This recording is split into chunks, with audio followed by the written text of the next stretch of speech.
నమస్తే అండి. వంట చెయ్యి ఈరోజు పెళ్ళిళ్ళ స్పెషల్ సాంబారు తయారు చేసింది. అది ఎలాగో మనం ఇప్పుడు నేర్చుకుందాం. ఈ సాంబార్లో కాయగూర ముక్కలు విరిగిపోకుండా కరిగిపోకుండా ఎలా తయారు చేసుకోవాలో ఇప్పుడు చూద్దాం. ఇందుకోసం ముందుగా 1 కప్పు కందిపప్పుని గంట పాటు నానబెట్టి కుక్కర్లో వేసుకుని 2 కప్పుల వరకు నీళ్లు వేసుకుని 1/2 టీ స్పూన్ పసుపు వేసుకుని మూత పెట్టి మీడియం ఫ్లేమ్లో 3 విజిల్స్ రానివ్వాలి. మనం గంట పాటు నానబెట్టుకుంటేనే పప్పు 3 విజిల్స్కి మెత్తగా ఉడికిపోతుంది. మీకంత సమయం లేకపోతే ఇంకాస్త ఎక్కువ విజిల్స్ రానిచ్చి పప్పుని మెత్తగా ఉడికించుకోవాలి. పప్పు ఇలా ఉడికిన తర్వాత పప్పు గుత్తితో కానీ గరిటెతో కానీ మెదుపుకుంటే ఇలా మెత్తగా అయిపోతుంది. ఇప్పుడు ఇది పక్కన పెట్టుకుని మనం సాంబార్ కోసం కూరగాయలన్నీ కట్ చేసి పెట్టుకోవాలి. నేను సాంబార్ ఆనియన్స్ని వాడుతున్నాను. వాటిలో కాస్త చిన్నగా ఉన్న ఉల్లిపాయల్ని తాలింపులో వేయటం కోసం పక్కకు పెట్టుకుంటున్నాను. ఈ సాంబార్లో మీకు అందుబాటులో ఉన్న ఏ కూరగాయలైనా వేసుకోవచ్చు. నాకు ప్రస్తుతానికి ఇవి మాత్రం అందుబాటులో ఉన్నాయి కాబట్టి నేను వీటిని వాడుతున్నాను. మనం పెట్టుకునే సాంబార్ క్వాంటిటీని బట్టి ఈ కూరగాయ ముక్కలు కాస్త తక్కువ ఎక్కువ చూసుకుని వేసుకోండి. మరీ ఎక్కువ వేసుకున్నా అంత రుచిగా ఉండదు. నేను వీటితో పాటు కొన్ని వంకాయలు కూడా కట్ చేసి నీటిలో వేసుకున్నాను. ఇప్పుడు సాంబార్ కోసం ఒక పెద్ద పాత్ర తీసుకుని అందులో 3 టేబుల్ స్పూన్ల నూనె వేసుకోవాలి. నూనె కాస్త వేడయిన తర్వాత చాలా కొద్దిగా అంటే 1/8 టీ స్పూన్ మెంతులు వేసుకుని మెంతులు కాస్త రంగు మారేంత వరకు వేపుకోవాలి. మెంతులు ఇలా వేగకపోతే మనం సాంబార్ తినేటప్పుడు నోటికి చేదుగా తగులుతాయి. ఇప్పుడు మెంతులు వేగిన తర్వాత ఇందులో 10 నుంచి 15 వరకు సాంబార్ ఉల్లిపాయలు వేసుకోవాలి. మీకు సాంబార్ ఉల్లిపాయలు అందుబాటులో లేకపోతే మామూలు ఉల్లిపాయలైనా కట్ చేసుకుని వేసుకోవచ్చు. ఈ సాంబార్ ఉల్లిపాయలు కొద్దిగా రంగు మారిన తర్వాత ఇందులో మనం కట్ చేసి పెట్టుకున్న కూరగాయలన్నీ వేసుకోవాలి. నేను ఈరోజు సాంబార్ కోసం కొద్దిగా దొండకాయలు, కొన్ని తీపి గుమ్మడికాయ ముక్కలు, అలాగే క్యారెట్ని మీరు రౌండ్గా కానీ పొడుగ్గా కానీ కట్ చేసుకుని వేసుకోవచ్చు. అలాగే టమాటోస్ కూడా వేసుకుంటున్నాను. టమాటో కూడా మనకి సాంబార్కి మంచి రుచినిస్తుంది. మధ్యలో ఘాట్లు పెట్టుకున్న 2-3 పచ్చిమిరపకాయలు, లేత బెండకాయలు వేసుకుని కూరగాయలన్నిటినీ ఒకసారి కలుపుకోవాలి. లేకపోతే అడుగున వేసుకున్న కూరగాయలు మాడిపోతాయి. ఇప్పుడు ఇలా ఒకసారి కలుపుకున్న తర్వాత వంకాయలు కూడా వేసుకోవాలి. ఇవి కాస్త పచ్చిగా ఉండటం వల్ల మనం ఎక్కువసేపు కలిపినా ఏమీ అవ్వవు, కానీ ఉడికిన తర్వాత మాత్రం ఇంత ఎక్కువ కలపకూడదు. ఇలా వంకాయలు వేసుకున్న తర్వాత కూడా ఒకసారి కలుపుకుని మూత పెట్టుకుని ఈ కూరగాయల్ని మగ్గించుకోవాలి.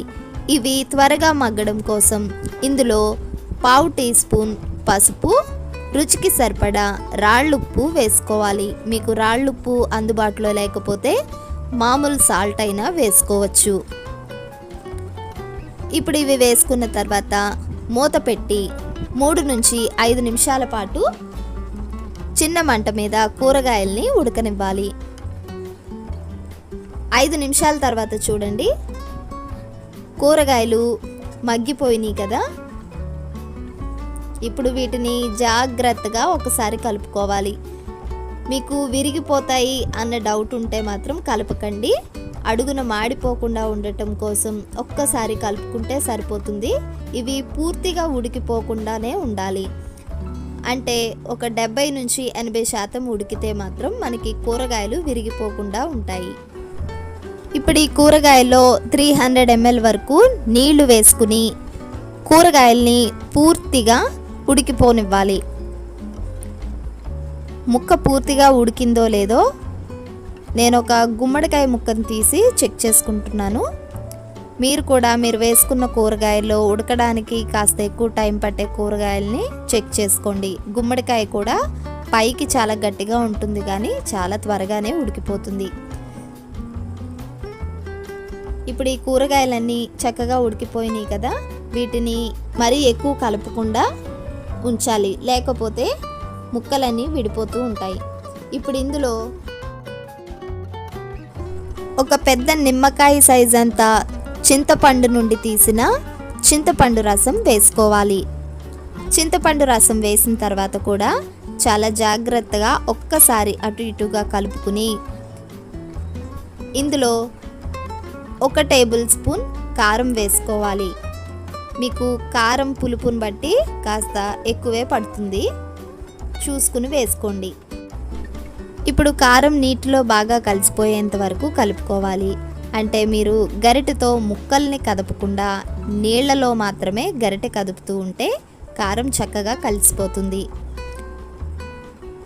ఇప్పుడు ఈ చింతపండు అంతా పచ్చివాసన పోయి మరుగుతుంది కదా, ఇందులో మెత్తగా ఉడికించి పక్కన పెట్టుకున్న పప్పుని వేసుకోవాలి.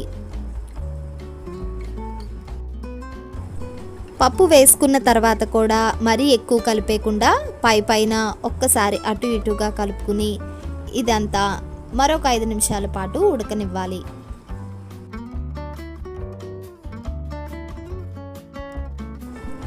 ఈ సాంబార్ అంతా ఇలా ఉడుకుతున్న టైంలో మనం సాంబార్ పౌడర్ ప్రిపేర్ చేసుకోవాలి.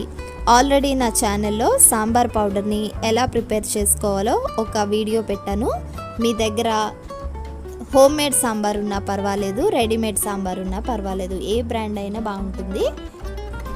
సాంబార్ పౌడర్ని మనం సాంబార్లో డైరెక్ట్గా వేస్తే ఉండలు కట్టేస్తుంది. కాబట్టి ఒక 1/2 కప్పు నీళ్లు వేసుకుని అందులో మన రుచికి సరిపడా సాంబార్ పౌడర్ మరీ ఎక్కువ వేసుకోకండి, ఒక 1/2 టేబుల్ స్పూన్ వరకు సాంబార్ పౌడర్ వేసుకుని ఇందులోనే 1 టేబుల్ స్పూన్ వరకు బెల్లం వేసుకోవాలి. బెల్లం వేసుకుంటే సాంబార్కి మరింత రుచి పెరుగుతుంది. ఈ బెల్లం కూడా పూర్తిగా కరిగిపోయేంత వరకు కలుపుకుని సాంబార్లో వేసుకోవాలి. మనం బెల్లం డైరెక్ట్గా వేసుకుంటే వేడికి కరిగిపోతుంది, కానీ కరిగిందో లేదో అని మనం ఎక్కువ కలపడం వల్ల ముక్కలన్నీ విరిగిపోయినట్టుగా అయిపోతాయి. కాబట్టి మనం అలా కాకుండా సాంబార్ పౌడరు, వాటరు, బెల్లం ఇలా వేరుగా కలుపుకుని సాంబార్లో వేసుకుంటే సరిపోతుంది. ఇప్పుడు పైన ఒకసారి గరిటెతో బాగా కలుపుకుని సాంబార్ బాగా మరిగేంత వరకు ఉంచాలి. ఇప్పుడు సాంబార్ చక్కగా మరిగిపోయి చిక్కగా ఉంది. సాంబార్ మరీ పల్చగా కాకుండా మరీ చిక్కగా కాకుండా ఈ కన్సిస్టెన్సీలో ఉంటే చల్లారేసరికి కాస్త చిక్కబడుతుంది. ఇప్పుడు సాంబార్లో తరిగి పెట్టుకున్న కొత్తిమీర చల్లుకుని మూత పెట్టుకుని పక్కన పెట్టుకోవాలి. తాలింపు కోసం ఒక చిన్న పాన్ పెట్టుకుని అందులో 3 టేబుల్ స్పూన్ల నూనె వేసుకోవాలి. నూనె బాగా వేడయిన తర్వాత ముందుగా తీసి పక్కన పెట్టిన ఉల్లిపాయలు, అలాగే దంచి పెట్టుకున్న 6 నుంచి 8 వెల్లుల్లిపాయలు వేసుకోవాలి. నేనైతే ఈ సాంబార్లో ఇంగువ అయితే వేయలేదు, మీకు ఎవరికైనా వేసుకోవాలంటే వేసుకోండి. ఇందులో 1/2 టీ స్పూన్ ఆవాలు, 1/2 టీ స్పూన్ జీలకర్ర, కొద్దిగా కరివేపాకు, 2 ఎండుమిరపకాయలు మన సాంబార్ కారంను బట్టి వేసుకోవాలి. ఇవన్నీ బాగా వేగిపోయిన తర్వాత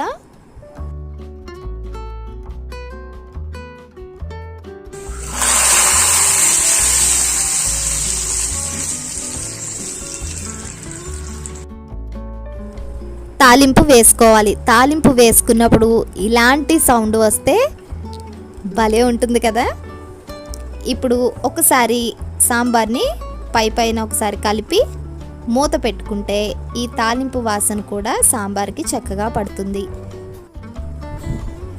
చూడండి, ఈ సాంబార్లో ఎక్కడా ముక్క విరిగిపోలేదు కదా. అందరికీ నచ్చే చక్కటి రుచిగల ఈ సాంబార్ని మీరు కూడా ఒకసారి ట్రై చేసి మీకు ఎలా కుదిరిందో కామెంట్ సెక్షన్లో తప్పకుండా నాకు తెలియచేయండి. నా ఛానల్ కనుక మీకు నచ్చితే లైక్ చేయండి, షేర్ చేయండి, సబ్స్క్రైబ్ చేయండి. నమస్కారం.